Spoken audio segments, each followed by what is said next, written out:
There are several types of anchored objects that you can create in InDesign, and those are inline, above line, and custom anchored objects. My favorite happens to be custom. I use it a lot. When I'm creating instructional type materials, I like to have text on one side of the page and whatever graphics that are associated with that text, I like to have it on the other side of the page as well. There are often times within my text where I have to create a new section. And when I create a new section, you don't want the text to reflow and the graphic that's associated with it to stay in the same position, because then you're constantly moving text and graphic around. So when I create the graphic, I create a custom anchored object so that if by chance I do have to add a new section, when I add the text, the existing text that's in the column is forced to reflow, and the graphic that's associated with that text reflows with it. Okay, so let's move down a little further on my page, and I'm going to select my text tool and place my cursor directly in front of the Y in my new text block here. With that, I'm going to select the Object menu, select Anchored Object, and choose Insert. In my dialog box, for content, it's going to be a graphic, object style at none. Height I'm going to set 0.25 by 0.25 so that I have a 1/4 inch little anchored object frame here. Position is going to be inline. Y offset is going to be 0, and I'm going to choose OK. With that, it's created a 1/4 inch by 1/4 inch frame inside my text box.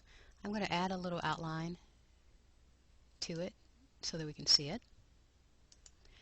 And here, once I place my cursor in front of the anchored frame, as I type, you see that the anchored object frame flows with the type. So this is what's called an inline anchored object. So let's select this, and let's take a look at the other option that's available. Anchored object, options, and here I can just select above line. I can change the alignment if I want, but I'm going to leave it at left, and I'm going to choose OK. At this point, it takes my once inline frame, and now the inline anchored object is above the type, and I'm just pressing my cursor around.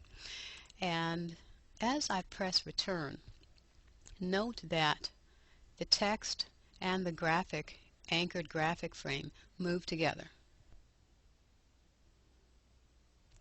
I'm going to select my selection tool,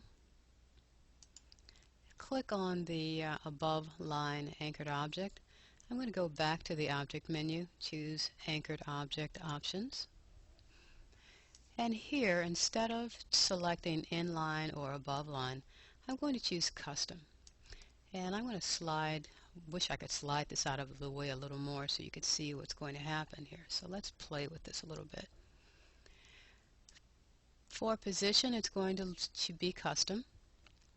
And you also might notice that it's already moved a little bit out of the way. I'm going to choose the reference point as the upper left-hand corner. That's just basically my preference.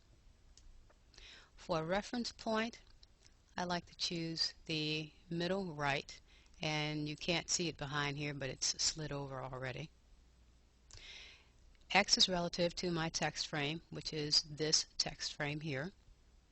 My X offset, whatever I put in, and let's put in 1.5 to see where that goes. Alright, 1.5, it positions it about here. That's 4 inches into the right side of the page. Y relative to what? I have it set relative to the baseline of the type, and that's where you can see this thread here. It's relative to the baseline. Keep within top-bottom column boundaries. That means it will not go outside of my text box. Prevent manual positioning. I leave this unchecked and I'll show you why in a second. And I'm going to choose OK. So right now I have a custom anchored object. I can slide this over anywhere I want.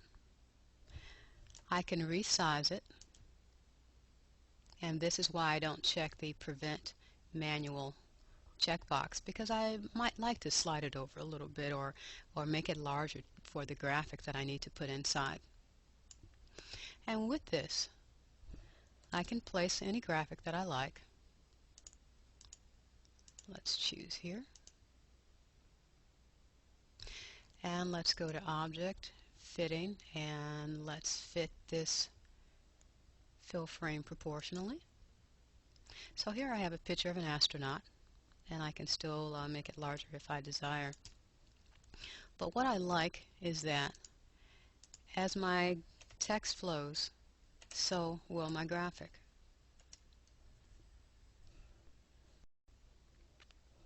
I like to see what's going on when I'm working in a document, and when I'm working with anchored objects, that really is no exception. Actually, I like to see more of what's going on. So I can go to the Edit menu and choose Edit in Story Editor. And in the Story Editor view, you can actually see where your anchors are. Here, you can see where this type as I type, and the little anchor symbol directly inserted in there. I can actually select that anchor and move it over if I wish. And if you look above here, you can see where the others are in relation to your text as well.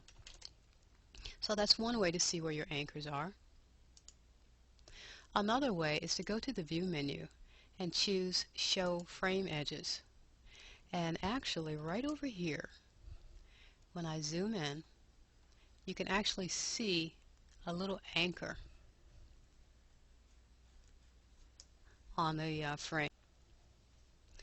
I also like to make sure that View Show Text Threads is selected when I'm working with anchored objects, because when it is, if I click on a frame that has an anchored option on it, it will show me the thread that goes from the anchored object into the text. And I also like to take a look at Show Hidden Characters. Hidden characters will show you the actual symbols as well. So you get to see what's going on. If you have any extra spaces that are throwing some things off, you get to see what's happening. So that's how you can create an inline graphic, an above line graphic, and a custom graphic to move your items around and work with InDesign. I hope this is a useful tip for you. I hope you're able to use it. Thank you. Bye-bye.